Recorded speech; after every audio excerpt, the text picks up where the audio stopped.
এগুলো এমন লোক যাদের মধ্যে জাহেলিয়াত আছে। কারণ খয়রুকুম মান বুকিরা বিল উনসা, যেই ঘরের প্রথম সন্তানটা মেয়ে, ওই ঘরটারে বরকত দিয়ে ভরে দেয় কে? আল্লাহ। জোরে বলেন আল্লাহ। এক নাম্বার দায়িত্ব, আপনি খুশি হবেন, শুকরিয়া করবেন। দুই নাম্বার দায়িত্ব, ছেলে হোক কিংবা মেয়ে হোক, হওয়ার সাথে সাথে এই কানের সামনে যে আজান দিবেন, কি দিবেন? আল্লাহু আকবার, আল্লাহু আকবার, আল্লাহু আকবার, আল্লাহু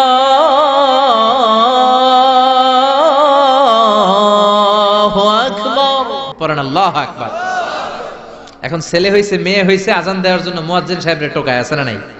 ইমাম সাহেবরে টোকায় আছে না নাই? বিশ্বনবীর প্রথম নাতিটার নাম ছিল হাসাইন। দুই নাতি তো, বড় জনের নাম হাসান, ছোট জনের নাম হাসান।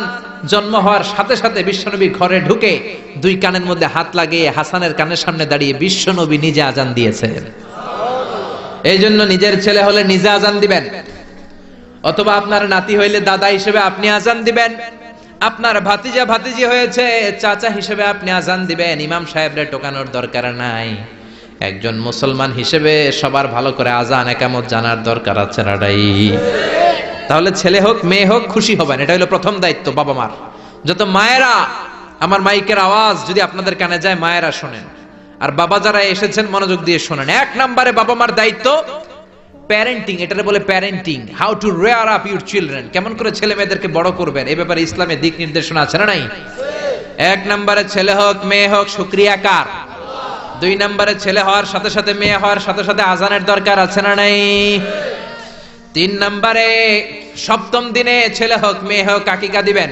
ছেলে হলে 2টা ছাগল, মেয়ে হলে 1টা ছাগল, সপ্তম দিনে দিবেন। কততম দিনে?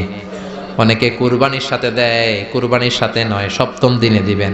এখন দিতে পারেন নাই, পরে কুরবানির সাথে বন্ধুর সময় দেন, ওটা আলাদা কথা, কিন্তু দেওয়ার নিয়ম হচ্ছে, সুন্নাহ হচ্ছে সপ্তম দিন। কততম দিন?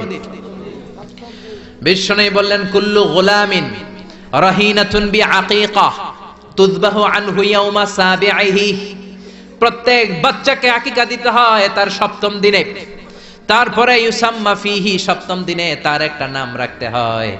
তারপরে ইহলাকু রাসুহু, তার মাথা কামিয়ে ফেলতে হয়। ছোট ছোট চুল থাকে না, নিউ বর্ন বেবি, নতুন বাচ্চার মাথায় হালকা হালকা পাতলা চুল থাকে, এগুলোকে আপনি হলক করে দিবেন, শেভ করে দিবেন। তাহলে সপ্তম দিনে 3 কাজ। এক নম্বরে আকিকা, এক নম্বরে কি? সবাই বলেন, এক নম্বরে আকিকা। 2 নম্বরের নাম রাখা, 2 নম্বরে কি? কি নাম রাখবেন? Brush fire. এক ভাতিজার বাড়িতে নাকি চাচা আসছে বেড়াইতে, তো ভাতিজা আপ্যায়ন করাইতেছে। চাচা কয়, কতদিন পরে তোমার সাথে দেখা, তোমার ছেলে হইছে একটা, মেয়ে হইছে একটা, আমি তো চিনি না, ডাক দাও না।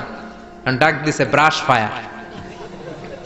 চাচা মনে করছে আসল ব্রাশ ফায়ার, এটা মনে করে চাচা দিছে দৌড়। ভাতিজাও চাচারে ধরার জন্য দৌড়, চাচাও দৌড়ায় ভাতিজাও দৌড়ায়। চাচা কয়, ভাতিজা বয়স আমার 70-80, তুই আমার ব্রাশ ফায়ার করিস না। ভাতিজা বলে, চাচা এটা ওই ব্রাশ ফায়ার না, আমার ছেলের নাম ব্রাশ, মেয়ের নাম ফায়ার। তো এই ব্রাশ ফায়ার, এই জাতীয় নাম রাখবেন। আহাব্বুল আসমা ইলাল্লাহ আব্দুল্লাহ আব্দুর রহমান, আল্লাহর কাছে সবচেয়ে প্রিয় নাম আব্দুল্লাহ আব্দুর রহমান, এগুলো রাখবেন। নবীদের নামগুলো রাখবেন, কোরআন থেকে চুজ করে নাম রাখবেন, সাহাবাদের নাম রাখবেন। তাহলে ছেলেগুলোর আল্লাহ আল্লাহ বানাই দিবে কে? আর ব্রাশ ফায়ার রাখলে ব্রাশ ফায়ারের মতোই হবে, ঠিক কিনা? বিভিন্ন সমাবেশে এরা বোমা মারবে, ককটেল বোমা মারবে, হত্যা করবে, ডাকাতি করবে, ছিনতাই করবে, মেয়েদের ওন্না ধরে টানাটানি করবে, জোরে কোন ঠিক কিনা? এজন্য সপ্তম দিনে 3 কাজ। এক নম্বরে আকিকা করা, কি করা? 2 নম্বরে নাম রাখা, কি রাখা? 3 নম্বরে মাথার চুল ফেলে দেয়া, কি করা? তারপরে ইসলাম বলে 2 বছর ছেলে হোক মেয়ে হোক দুধ খাওয়ানোর ব্যবস্থা করবা। কোরআনের মধ্যে আদেশ আছে না নাই?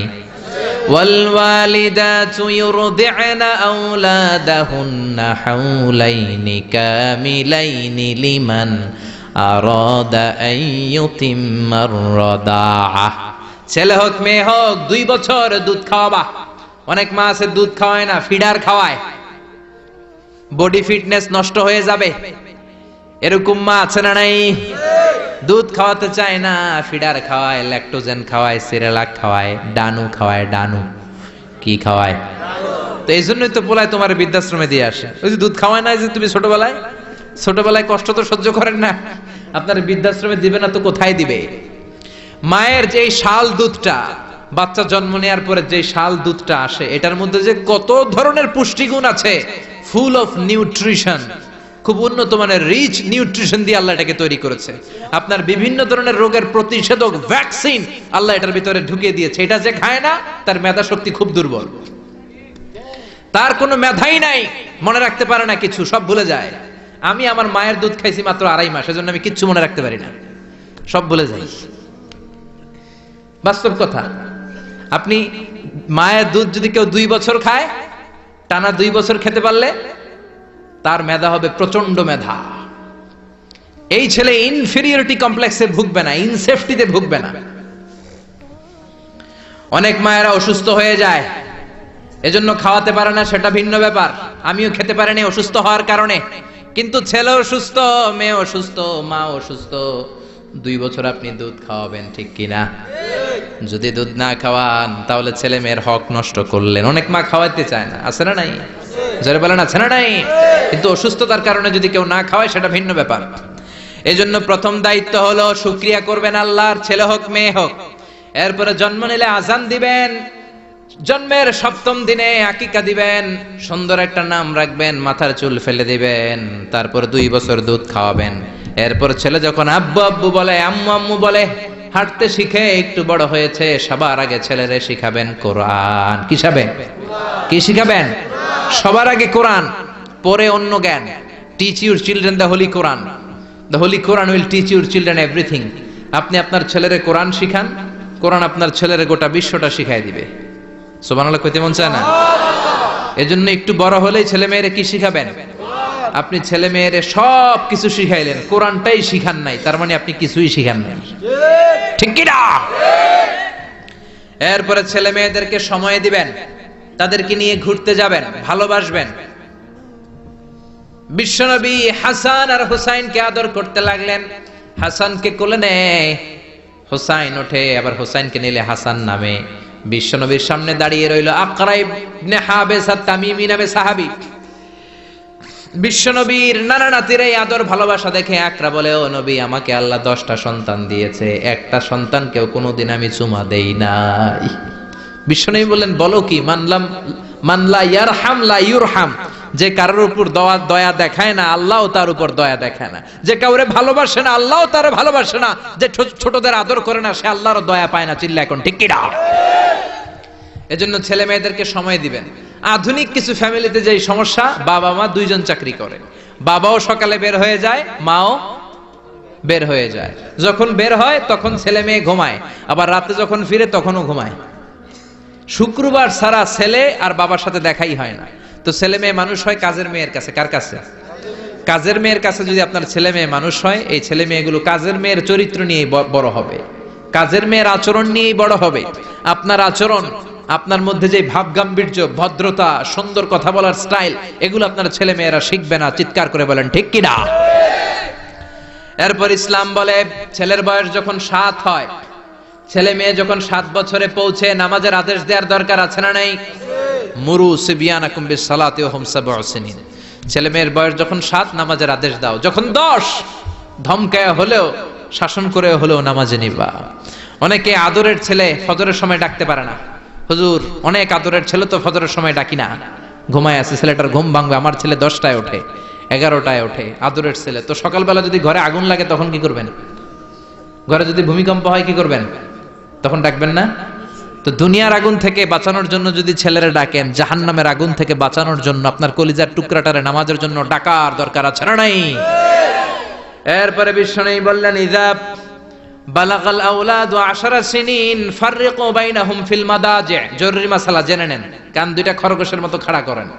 বিশ্বনবী বললেন, ছেলে কিংবা মেয়ে বয়স যখন 10 হয়, বিছানা আলাদা করে দাও। ছেলে মেয়ের বয়স 10 হয়ে গেলে বাবা মেয়ের সাথে এক খাটে ঘুমাতে পারবে না। ছেলে মেয়েদের বয়স যখন 10 হয়ে যায়, মেয়ে বাবার সাথে ঘুমাতে পারবে না, ছেলের সাথে মা ঘুমাবে না, ভাই আর বোন এক বিছানায় শোবে না, ঠিক কি না? দুই ভাই এদের বিছানাও যদি আলাদা করে দেয়া যায় সেটাও ভালো। এগুলো আমরা অনেক ফ্যামিলিতে মেনটেন করি না, এজন্য ঝামেলা আছে না নাই? আবার বিশ্বনবী বললেন আল্লিমু আওলাদাকুম আস-সিবাহা ওয়ার রিমায়া ওয়ার রুকুবাল খাইল, ছেলে মেয়েদেরকে সাঁতার শিখাও, তীর মারা শিখাও, ঘোড়ায় চলা শিখাও। সাঁতার শিখাতে বলেছে বিশ্বনবী, সুবহানাল্লাহ। ছেলেরে হাঁটা শিখায় বাবা, আব্বু হাঁটো হাঁটো হাঁটো, তুমি হাঁটো, তুমি আমার আব্বু হাঁটো। তো জমিনে হাঁটা শিখাইলেন, পোলা যদি পানিতে পড়ে তখন হাঁটাহাঁটি যাইব কই? পানিতে হাঁটা যায়? পানিতে কি করতে হয়? সাঁতার। তো এটা শিখাইতে হবে না? বিশ্বনবী বললেন আল্লিমু আওলাদাকুম আস-সিবাহা, ছেলে মেয়েদেরকে সাঁতার শিখাও। দুই নম্বরে বললেন আর রিমায়া, রিমায়া মানে তীরন্দাজ বাহিনী বানাও, তীর মারো। ইমাম মাহদি আসলে জিহাদের ময়দানে শরীক হওয়ার দরকার আছে না নাই? তো এখন তো তীর মারামারি নেই, কি শিখাবেন? আত্মরক্ষার কৌশল শিখাবেন, কেমন করে প্রতিকূল পরিবেশে বেঁচে থাকতে হয়, সমাজের এই সংগ্রামে কেমন করে টিকে থাকতে হয়। ছেলে মেয়েরে কখনো ননির পুতুল করে গড়ে তুলবেন না, কষ্ট সহিষ্ণু করে গড়ে তুলবেন। আপনি বেঁচে থাকতেই একটু কষ্ট করে করে শিখান, তাহলে তার ক্যারিয়ারটারে ব্রাইট করে দিবে কে?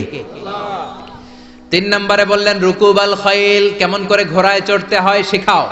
এখন তো ঘোড়া নাই, কেমন করে গাড়িতে চড়তে হয় শিখাইবেন, ঠিক কিনা?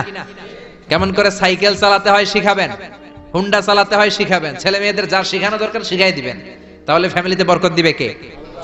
এরপরে বিশ্বনবী বললেন আর নিকাহ, ছেলে কিংবা মেয়ে প্রাপ্তবয়স্ক হলে বাবা মার দায়িত্ব বিয়ে দেয়া, কি দেয়া? কিন্তু মেয়ের বয়স হয়ে গেছে 25, ছেলের বয়স 30, বিয়ে হয় না, আছে না নাই? ছেলেরা যদি জিজ্ঞেস করি বিয়ে করস না কেন, কয় হুজুর নিজের পায়ে দাঁড়ায় লই। তাহলে এতদিন কার পায়ে দাঁড়াইছো? আপনার ছেলে আপনার মেয়ে প্রাপ্তবয়স্ক হওয়ার পরে যৌবনের সময়ে যদি কোনো পাপ করে, অন্যায় করে, সময় মতো বিয়ে না দেওয়ার কারণে, তাদের পাপের কারণে ওই পাপের পার্সেন্টেজ গুনাহ আপনার আমল নামাতেও আছে না নাই? জোরে বলেন, জোরে বলেন। ছেলে মেয়েগুলো এখন চরিত্রহীন আর চরিত্রহীনা হয়ে যাচ্ছে এই পর্নোগ্রাফির ছোবলে, ইউটিউব আর ইন্টারনেটের ছোবলে। ওপেন অ্যাক্সেস একটা শব্দ লিখে ক্লিক করতে দেরি, নেকেড ফিল্মগুলো আসতে দেরি হয় না, চিল্লা এখন ঠিক কিনা? এজন্য সময় মতো বিয়ে দিয়ে দেন। উপযুক্ত মেয়ে থাকলে বিয়ের ব্যবস্থা করেন, প্রাপ্ত বয়স্ক ছেলে হলে বিয়ের ব্যবস্থা করেন। সময় মতো বিয়ে করায় দিলে সমাজের অপরাধগুলো কমে যাবে, ঠিক কিনা? সর্বশেষ মাতা পিতার প্রতি যে দায়িত্ব আল্লাহ দিয়েছেন সেটা হচ্ছে আল মিরাস। কোরআনের দেয়া পদ্ধতি অনুযায়ী সম্পদ বন্টন করতে হবে। কার আইন? চিৎকার করে বলবেন, আইনটা কার? এজন্য রব্বুল আলামিন বলেন ইউসিকুমুল্লাহু ফি আওলাদিকুম লিযযাকারি মিসলু হাযযিল উনসায়াইন। আল্লাহ বললেন দুনিয়ার সব বাবাদের জন্য স্পেশাল ভাবে আমি ওয়াজ করে দিলাম, ছেলেরে সম্পদের যতটুকু দিবা মেয়েরে দিবা অর্ধেক। কার আইন? ছেলেরে 10 লাখ দিলে মেয়েরে কয় লাখ? ছেলেরে 20 কানি জমি দিলে মেয়েরে? বিধানটা কার? উল্টাপাল্টা করা যাবে? তাহলে ছেলে মেয়েদের জন্য যেমনি আল্লাহ ফরজ করে দিলেন ওয়াবিল ওয়ালিদাইনি ইহসানা, আল্লাহর ইবাদতের পরে মাতা পিতার খেদমত করবা, ইহসান করবা, মাতা পিতাদের উপরও এই নিয়মগুলো আবশ্যক করে দিয়েছে কে? চিল্লায় বলেন। এজন্য ছেলে মেয়েরা পালন করবে তাদের দায়িত্ব, মাতা পিতারা দায়িত্ব পালন করবে তাদের দায়িত্ব। তাহলে সমাজটাকে জান্নাতি সমাজ বানায় দিবে কে? চিল্লায় বলেন কে? আল্লাহ তাআলা আমাদের এই কোরআনের বিধানগুলো মেনে নিয়ে আমাদের সমাজটাকে জান্নাতি সমাজ বানানোর তৌফিক দান করুক। আমরা পড়ি আমিন। আর জোরে পড়েন আমিন। যতগুলো কথা বলেছি কোরআন সুন্নাহর আলোকে বলেছি, বানিয়ে বলি নাই। তারপরেও আমার মনের অজান্তে কোনো মিস ইনফরমেশন যদি আমার মুখ ফসকে বেরিয়ে যায়, সেগুলো যেন আল্লাহ তাআলা আমাদের স্মৃতিপট থেকে মুছে দেয়। আমরা পড়ি আমিন। সত্য, সুন্দর, কল্যাণকর, হকের পক্ষে যা বললাম তার সবটুকুন আল্লাহ তাআলা প্রথমে আমাকে এবং আপনাদের সবাইকে আমলের তৌফিক দান করুক। আমরা পড়ি আমিন। আপনারা সবাই ভালো থাকবেন, সুস্থ থাকবেন, কোরআনের সাথে থাকবেন। আবার হয়তো দেখা হয়ে যাবে কোন তাফসীরুল কোরআনের ময়দানে। সুবহানাকাল্লাহুম্মা বিহামদিকা আশহাদু আল্লা ইলাহা ইল্লা আনতা আস্তাগফিরুকা ওয়া আতুবু ইলাইক। ইয়া রাব্বি লাকাল হামদু কামা ইয়ানবাগি লিজালালি ওয়াজহিকা ওয়া আযীমি সুলতানিক। লাকাল হামদু বিল ঈমান, লাকাল হামদু বিল ইসলাম, লাকাল হামদু বিল কুরআন। রব্বানা যালামনা আনফুসানা ওয়া ইল্লাম তাগফির লানা وترحمنا لنكونن من الخاسرين. ربنا آتنا في الدنيا حسنة وفي الآخرة حسنة وقنا عذاب النار. ও জান্নাতের মালিক, জাহান্নামের মালিক, আমরা তোমার কাছে জান্নাত চাই, জাহান্নাম থেকে বাঁচতে চাই। ও আরশের মালিক, লৌহে মাহফুজের মালিক, সিদরাতুল মুনতাহার মালিক, বাইতুল মামুরের মালিক, আকাশের মালিক, জমিনের মালিক, নবমণ্ডলের মালিক, ভূমণ্ডলের মালিক, তোমার আকাশ বাতাস নবমণ্ডল